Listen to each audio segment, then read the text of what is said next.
Pembacaan Alkitab hari ke-119 terambil dari Mazmur pasal 53, Yohanes pasal 1 ayat 1 sampai dengan 28, Yosua pasal 15 dan Yosua pasal 16. Mazmur pasal 53. Untuk pemimpin biduan menurut lagu Mahalat, nyanyian pengajaran Daud. Orang bebal berkata dalam hatinya, tidak ada Allah. Busuk dan jijik kecurangan mereka. Tidak ada yang berbuat baik. Allah memandang ke bawah dari surga kepada anak-anak manusia untuk melihat apakah ada yang berakal budi dan yang mencari Allah. Mereka semua telah menyimpang, sekaliannya telah bejat. Tidak ada yang berbuat baik, seorang pun tidak. Tidak sadarkah orang-orang yang melakukan kejahatan, yang memakan habis umatku seperti memakan roti, dan yang tidak berseru kepada Allah? Di sanalah mereka ditimpa kekejutan yang besar, padahal tidak ada yang mengejutkan. Sebab Allah menghamburkan tulang-tulang para pengepungmu, mereka akan dipermalukan, sebab Allah telah menolak mereka. Ya, datanglah kiranya dari Sion keselamatan bagi Israel. Apabila Allah memulihkan keadaan umatnya, maka Yakub akan bersorak-sorak, Israel akan bersukacita. Yohanes pasal yang pertama ayat 1 sampai dengan 28. Pada mulanya adalah firman. Firman itu bersama-sama dengan Allah dan firman itu adalah Allah. Ia pada mulanya bersama-sama dengan Allah. Segala sesuatu dijadikan oleh Dia dan tanpa Dia tidak ada suatu pun yang telah jadi dari segala yang telah dijadikan. Dalam Dia ada hidup, dan hidup itu adalah terang manusia. Terang itu bercahaya di dalam kegelapan, dan kegelapan itu tidak menguasainya. Datanglah seorang yang diutus Allah, namanya Yohanes.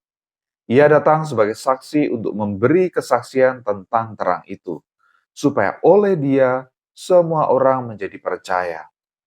Ia bukan terang itu, tetapi ia harus memberi kesaksian tentang terang itu. Terang yang sesungguhnya yang menerangi setiap orang sedang datang ke dalam dunia. Ia telah ada di dalam dunia dan dunia dijadikan olehnya, tetapi dunia tidak mengenalnya. Ia datang kepada milik kepunyaannya, tetapi orang-orang kepunyaannya itu tidak menerimanya. Tetapi semua orang yang menerimanya diberinya kuasa supaya menjadi anak-anak Allah, yaitu mereka yang percaya dalam namanya. Orang-orang yang diperanakkan bukan dari darah atau dari daging, bukan pula secara jasmani oleh keinginan seorang laki-laki, melainkan dari Allah. Firman itu telah menjadi manusia dan diam di antara kita, dan kita telah melihat kemuliaannya, yaitu kemuliaan yang diberikan kepadanya sebagai anak tunggal Bapa, penuh kasih karunia dan kebenaran.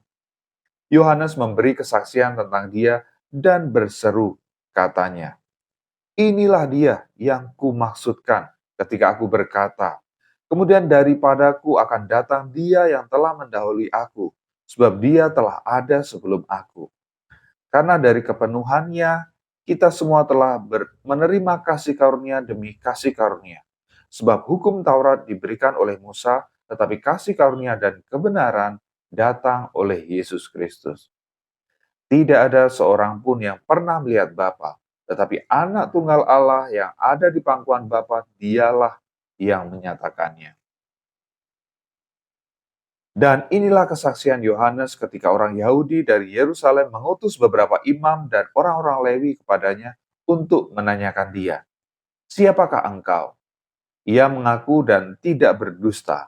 Katanya, aku bukan Mesias. Lalu mereka bertanya kepadanya, kalau begitu, siapakah engkau? Elia. Dan ia menjawab, bukan. Engkaukah nabi yang akan datang? Dan ia menjawab, bukan. Maka kata mereka kepadanya, siapakah engkau? Sebab kami harus memberi jawab kepada mereka yang mengutus kami. Apa katamu tentang dirimu sendiri?" Jawabnya, "Akulah suara orang yang berseru-seru di padang gurun. Luruskanlah jalan Tuhan, seperti yang telah dikatakan Nabi Yesaya." Dan di antara orang-orang yang diutus itu ada beberapa orang Farisi. Mereka bertanya kepadanya, katanya, Mengapakah engkau membaptis jikalau engkau bukan Mesias, bukan Elia, dan bukan Nabi yang akan datang?" Yohanes menjawab mereka, katanya, "Aku membaptis dengan air, tetapi di tengah-tengah kamu berdiri Dia yang tidak kamu kenal, yaitu Dia yang datang kemudian daripadaku, membuka tali kasutnya pun aku tidak layak."